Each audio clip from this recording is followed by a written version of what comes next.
आखिर हो भी क्यों ना। बहनों और भाइयों, एक और मोदी जी के नेतृत्व में पूरे देश के अंदर विरासत और विकास का अभियान मजबूती के साथ आगे बढ़ रहा है। जहां जहां पे भारतीय जनता पार्टी की सरकारें हैं, वहां पर विरासत का सम्मान भी है, विकास भी है, लोक कल्याण भी है, गरीब कल्याण भी है, सुरक्षा भी है, समृद्धि भी है। लेकिन जहां पे भारतीय जनता पार्टी की सरकार राज्य के अंदर नहीं है, वहां की राज्य सरकारों के द्वारा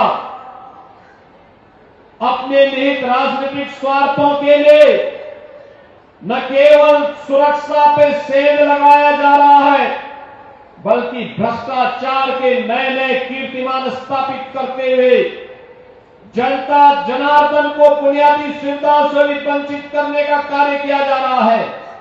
और यही कुछ दिल्ली के अंदर आम आदमी पार्टी की केजरीवाल सरकार ने पूर्व में और आज वर्तमान में भी यही ये लोग दिल्ली के अंदर कर रहे हैं। पहले भाइयों, में अभी कुछ देर पूर्व विकासपुरी और उत्तम नगर की तरफ गया था। मैं भौचक था उन क्षेत्रों को देख करके। सड़क है या गड्ढा है पता ही नहीं लग रहा था। सड़कों पे सीवर बह रहा था, भयंकर बदबू थी, पूरी सड़कें कूड़े से भरी पड़ी थी, अव्यवस्था और अराजकता का तांडव था। बिजली के तार सड़कों पे झूल रहे थे, कोई सुविधा नहीं। आम आदमी पार्टी ने दिल्ली को कितना नारकीय बना दिया है, ये अंदाजा आप यहां की सड़कों पर। और अभी कुछ दिनों के अंदर जब टैंकर माफिया के द्वारा पानी के लिए तरसाया जाएगा, उस समय भी ये दृश्य आप देखेंगे। आम आदमी पार्टी के इन कारनामों को देखने का अवसर दिल्ली ही नहीं पूरा देश देखता है, पूरी दुनिया देखती है। बहनों भाइयों,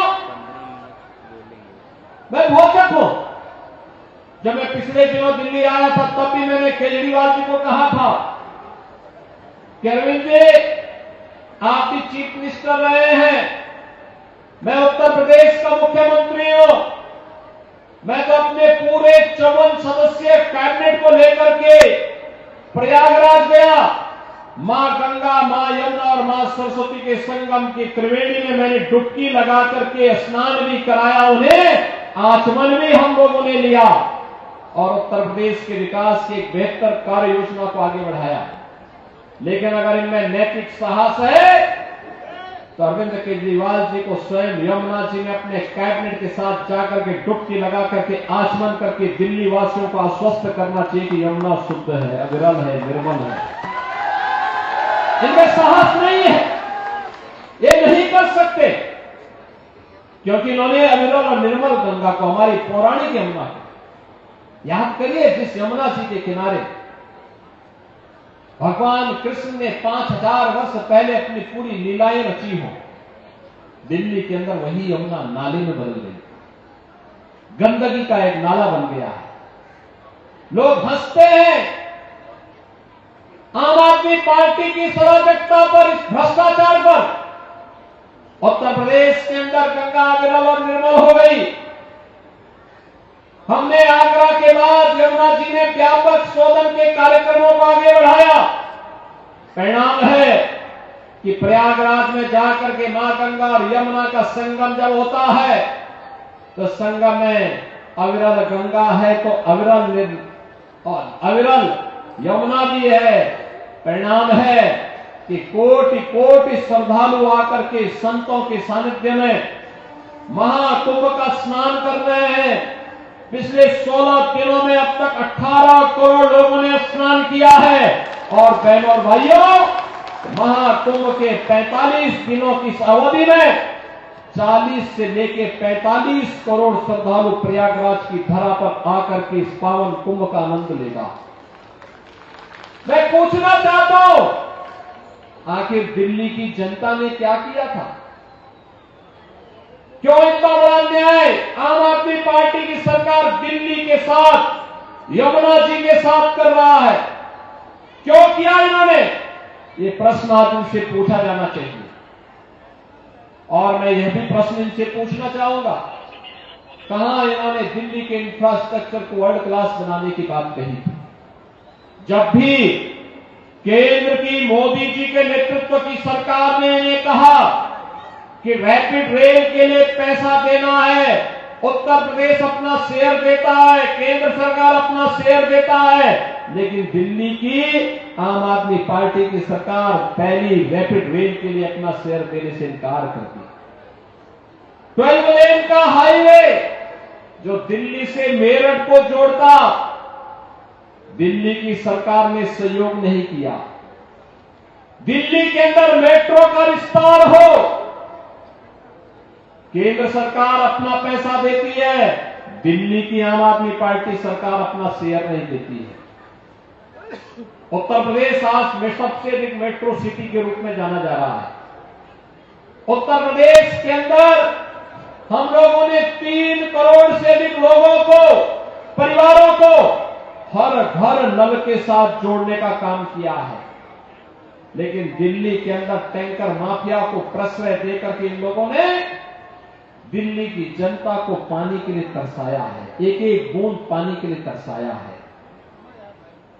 मुझे तो कभी कभी लगता है कि ऐसा तो नहीं कि इनके अंदर औरंगजेब की आत्मा समा गई है कि दिल्ली की जनता को पानी के लिए तरसा रहे हैं।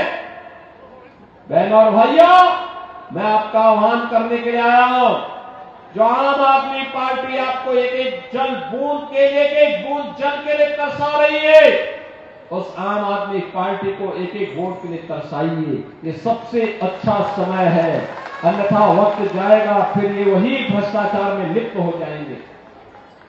ये दुनिया की पहली राजनीतिक पार्टी है, ये दुनिया की पहली राजनीतिक पार्टी है जिस पार्टी के ऊपर भ्रष्टाचार का आरोप लगा है। इस पार्टी के 1 दर्जन मंत्री और पदाधिकारी जेल के अंदर गए हैं या जेल में जमानत पर छूटे हैं। इन्होंने शराब घोटाला किया, भूमि घोटाला किया, यहां पर जनता जनार्दन की हर योजना में लूटपाट किया। इन्होंने यहां दिल्ली की जनता को विकास से भी वंचित किया, बुनियादी सुविधाओं से भी वंचित किया। यहां तक कि केंद्र सरकार के द्वारा स्ट्रीट वेंडर के लिए बनाई जाने वाली पीएम स्वनिधि योजना का लाभ भी यहां के पटरी व्यवसायियों को नहीं लेने दिया। यहां तक कि जिन गरीबों की झोपड़ियां थी उनके लिए मकान मिलते प्रधानमंत्री आवास योजना में, वो आवास भी नहीं लेने दिए। 50,000 आवास बने, लेकिन उन 50,000 आवास में उन गरीबों को इन्होंने कब्जा नहीं लेने दिया। याद करिए, देश के अंदर आयुष्मान भारत में 5 लाख रुपए की सुविधा हर जरूरतमंद को प्राप्त हो रही है। उत्तर प्रदेश के अंदर 10 करोड़ लोग आयुष्मान भारत की सुविधा का लाभ ले रहे हैं प्रतिवर्ष, लेकिन दिल्ली के अंदर 2.5 से 3 करोड़ की आबादी आयुष्मान भारत से वंचित है, क्योंकि आम आदमी पार्टी की सरकार इसको लागू नहीं करने देना चाहती। मोदी जी ने घोषणा की और लागू किया कि हम लोग 70 वर्ष से ऊपर के हर गरीब को 70 वर्ष से ऊपर के हर गरीब को मोदी जी ने घोषणा की और उसको लागू किया कि हर बुजुर्ग आदमी को, हर वृद्धजन को हम आयुष्मान भारत का 5 लाख रुपए का मुफ्त में उपचार का कार्ड देंगे। दिल्ली के अंदर इन्होंने लागू नहीं होने दिया। बहनों और भाइयों, ये गरीबों के साथ अन्याय करते हैं, समाज के तबके का शोषण करते हैं, दिल्ली की सूरत को बदसूरत करते हैं। मुझे याद है, यही दिल्ली है जिस दिल्ली को कभी मदन लाल खुराना जी जैसे नेताओं का नेतृत्व मिला था, जिस दिल्ली को विजय कुमार मल्होत्रा जी जैसे नेताओं का नेतृत्व मिला था, जिस दिल्ली में सुषमा स्वराज जी जैसी नेत्री का नेतृत्व प्राप्त हुआ था, जिस दिल्ली में साहब सिंह वर्मा जैसे यशस्वी नेता का नेतृत्व प्राप्त हुआ था, उस दिल्ली को इस आम आदमी पार्टी ने कहां पहुंचा दिया है। उस समय दिल्ली में देश बसने के लिए आता था, आज दिल्ली के लोग अच्छी सुविधा के लिए उत्तर प्रदेश के नोएडा में जाते हैं, गाजियाबाद में जाते हैं, वहां पे सुविधाओं के लिए वहां जाते हैं। दिल्ली में पहले से बना हुआ औद्योगिक नगर ओखला को इनका विधायक वहां पे बांग्लादेशी घुसपैठियों को बसाता है। एक भी बार 10 वर्ष में से अरविंद केजरीवाल जी ने औद्योगिक निवेश का रिव्यू नहीं किया। कितना निवेश आया है इसके बारे में इनके पास कोई आंकड़ा नहीं। कितने लोगों को रोजगार दिया ये नहीं बता सकते, क्योंकि इन्होंने उस पर कार्य ही नहीं किया। ये इनके एजेंडे का हिस्सा ही नहीं था। युवाओं के हाथों को कार्य मिले, बहन और बेटियां स्वावलंबन की दिशा में अग्रसर हो, पटरी व्यवसायों का स्वावलंबन की दिशा में आत्मनिर्भर बनाया जाए, इसके बारे में इनके पास कोई कार्य योजना नहीं। गरीबों की झुग्गी झोपड़ी को उन्हें पक्के मकान दे करके उनके सम्मान में अभिवृद्धि की जाए, इनके पास आम आदमी पार्टी के पास कोई कार्य योजना नहीं। हर गरीब के पास अपना राशन कार्ड होना चाहिए, और वह चाहे देश के किसी भी भाग का हो, अगर वह दिल्ली में रह रहा है तो दिल्ली में उसे राशन निकालने का पूरा अधिकार मिलना चाहिए, अपने राशन कार्ड में मिलना चाहिए। ये लोग आज भी उसको वंचित करने का कार्य करते हैं। इनके कृत्य कैसे हैं ये तो कोविड कालखंड में हमने देखा, जब इन्होंने दिल्ली के अंदर गरीबों के पानी के कनेक्शन काट दिए थे, बिजली के कनेक्शन काट दिए थे, राशन के कार्डों राशन से वंचित कर दिया था, स्वास्थ्य की सुविधा से वंचित करने का काम किया था। यही आम आदमी पार्टी की वास्तविक पहचान है।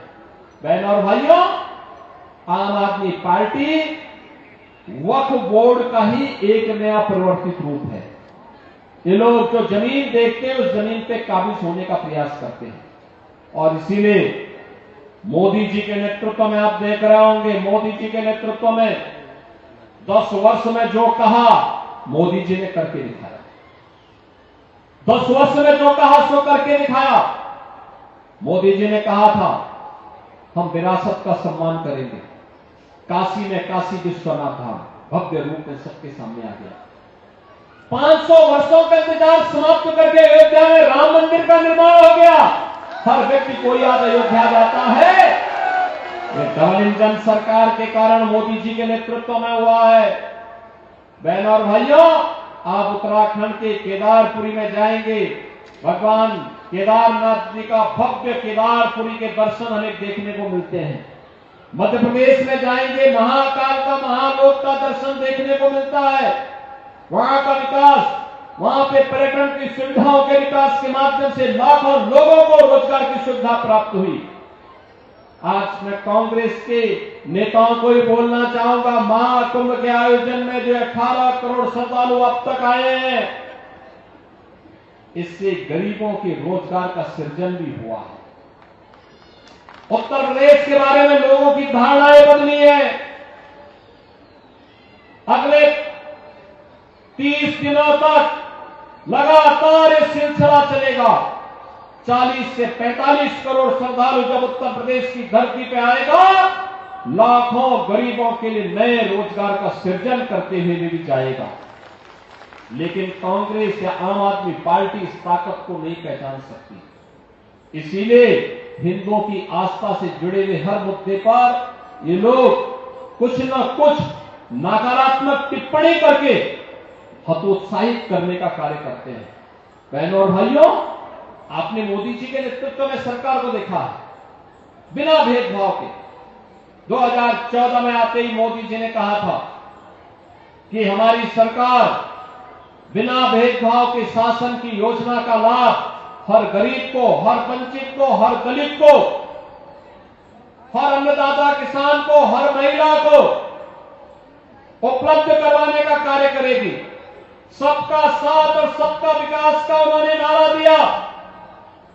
4 करोड़ गरीबों के मकान बनाए, 12 करोड़ गरीबों के घर में शौचालय बनाए, 12 करोड़ अन्नदाता किसानों को किसान सम्मान निधि का लाभ दिया, 10 करोड़ गरीबों के घर में उज्ज्वला योजना का रसोई गैस का सिलेंडर पहुंचाने का काम किया, 50 करोड़ गरीबों को देश के अंदर आयुष्मान भारत की सुविधा दी, 80 करोड़ लोगों को फ्री में राशन की सुविधा का लाभ भी ये मोदी जी के नेतृत्व में मिला है। निराश्रित महिलाओं को निराश्रित महिला पेंशन, बुजुर्गों के लिए वृद्धावस्था पेंशन, दिव्यांग जनों के लिए दिव्यांग पेंशन, ये सभी सुविधा का लाभ बिना भेदभाव के हर गांव को, हर गरीब को, हर किसान को, हर नौजवान को, हर महिला को देने का काम ये मोदी जी के नेतृत्व में हुआ है। बहनों और भाइयों, जहां जहां डबल इंजन की सरकार है वहां विरासत का सम्मान है, तो विकास के बड़े बड़े कार्य भी हो रहे हैं, बड़े बड़े कार्य हो रहे हैं। हाईवे बन रहे हैं, रैपिड रेल बन रही है, एक्सप्रेस वे बन रहे हैं, मेट्रो का विस्तार हो रहा है, IIT, IIM बन रहे हैं, वर्ल्ड क्लास इंफ्रास्ट्रक्चर का निर्माण हो रहा है। लेकिन जहां पर डबल इंजन की भारतीय जनता पार्टी की सरकार नहीं, राज्य सरकार के सहयोग के कारण सारे के सारे विकास के कार्य अवरुद्ध हो जा रहे हैं। आम जनता उस राज्य की इससे वंचित होती है। वहां पर जो राज्य सरकारें कार्य करती है, नकारात्मक भाव के साथ काम कर रही है। परिणाम है कि दिल्ली के अंदर इतनी खराब सड़कें हैं, यहां की नगर निगम में भी इन्हीं का अधिकार है। कितनी गंदगी सड़कों पर है, कूड़े के ढेर हैं, सीवर जगह जगह सड़कों पे बह रहा है। जनता बुनियादी सुविधाओं से वंचित है। बहनों और भाइयों, मैं आप सबसे अपील करने के लिए आया हूं, यहां आम आदमी पार्टी की सरकार ये तो माफिया सरकार है। ये माफिया सरकार है, भू माफिया को प्रश्रय देती है, ये टैंकर माफिया को प्रश्रय देती है, बस माफिया को प्रश्रय देती है। ये तमाम प्रकार की अराजकता को जन्म देने वाली सरकार है। बांग्लादेशी घुसपैठियों और रोहिंग्या को प्रश्रय देकर के अराजकता फैलाने का काम करती है। इन्होंने ऐसा ही कार्य जामिया मिलिया के पास उत्तर प्रदेश की सिंचाई विभाग की सैकड़ों एकड़ लैंड थी।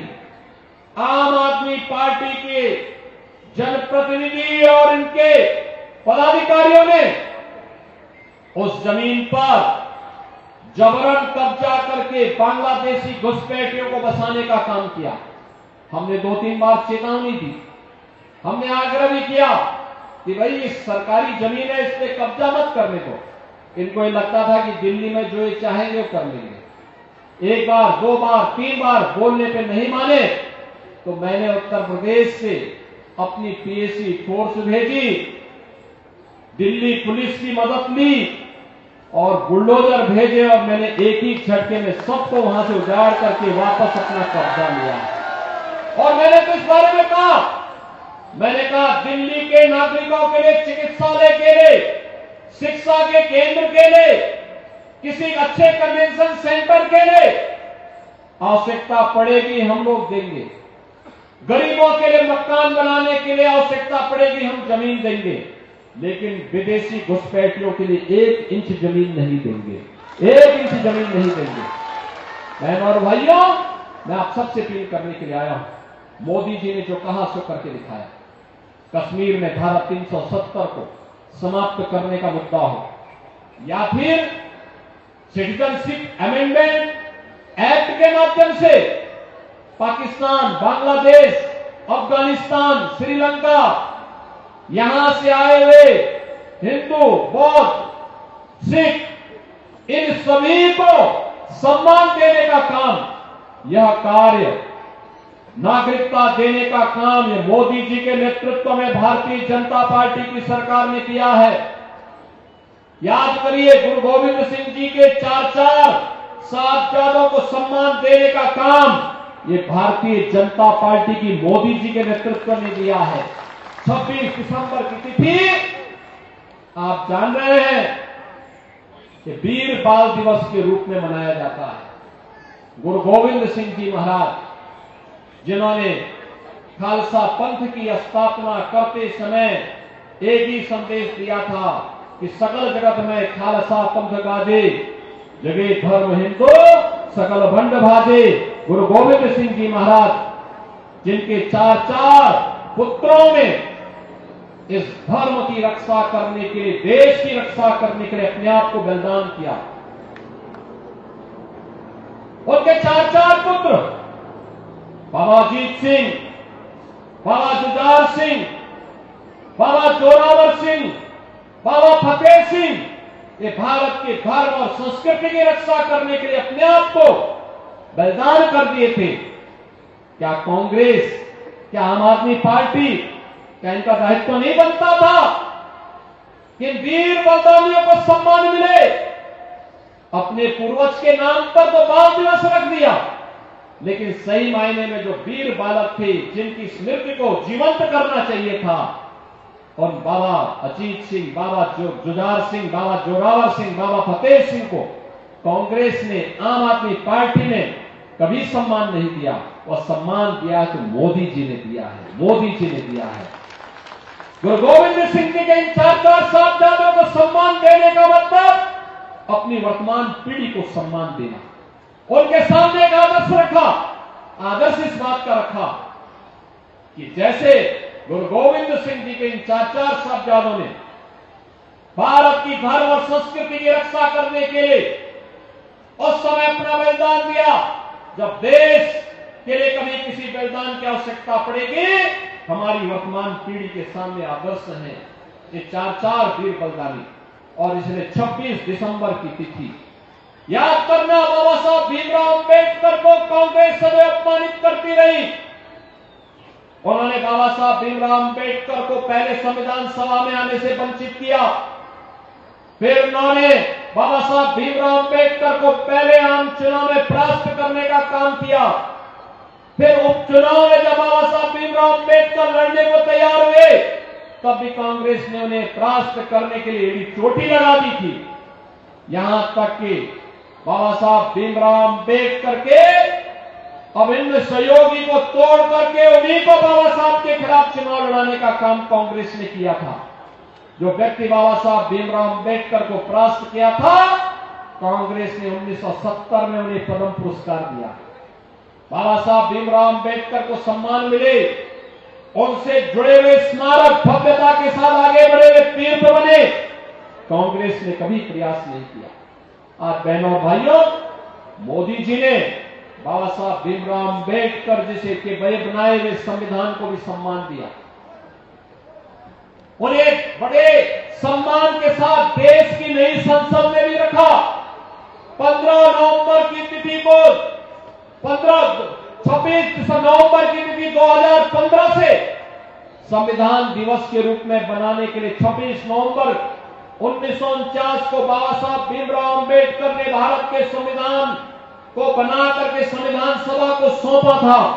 इस तिथि को संविधान दिवस के रूप में मनाने का कार्यक्रम को आगे बढ़ाया और बाबा साहब भीमराव अंबेडकर से जुड़े हुए 5 केंद्रों को पंच तीर्थ के रूप में विकसित करने का काम भी मोदी जी के नेतृत्व में भारतीय जनता पार्टी की सरकार ने किया है।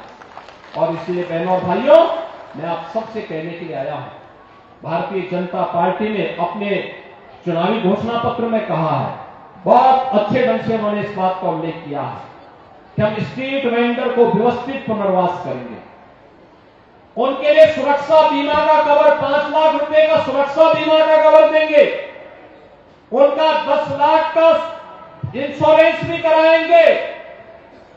हर महिला को सम्मान देने के लिए मासिक धनराशि उपलब्ध करवाने का काम भी करेंगे। हर झुग्गी वासी को पक्का मकान बना करके देंगे, जिससे वह भी सम्मान के साथ एक जीवन को यापन कर सके। लेकिन बहनों और भाइयों, इसके लिए मैं आपका आह्वान करूंगा, भारतीय जनता पार्टी मोदी जी के नेतृत्व में डबल इंजन सरकार आज जिस दिशा में आगे बढ़ी है, देश की राष्ट्रीय राजधानी में डबल इंजन की सरकार आती है, अच्छी सड़कें बनेंगी, पेयजल की सुविधा जैसे देश के अंदर मिला है, गरीबों को मिलने वाली योजनाओं का लाभ जैसे पूरे देश के अंदर प्राप्त हो रहा है, ऐसे दिल्ली के अंदर भी मिलना प्रारंभ होगा। दिल्ली राष्ट्रीय राजधानी के रूप में जगमगाती हुई एक नए इंद्रप्रस्थ के रूप में दुनिया का ध्यान आकर्षित तभी कर पाएगी जब बहनों और भाइयों डबल इंजन की सरकार भारतीय जनता पार्टी के नेतृत्व की दिल्ली के अंदर भी आएगी। और इसी के लिए मैं आपका आह्वान करने के लिए आया हूं। दिल्ली में राजेंद्र नगर विधानसभा में भारतीय जनता पार्टी ने श्री उमंग बजाज को अपना प्रत्याशी बनाकर के आपके बीच उतारा है। उमंग बजाज एक जुझारू प्रत्याशी है।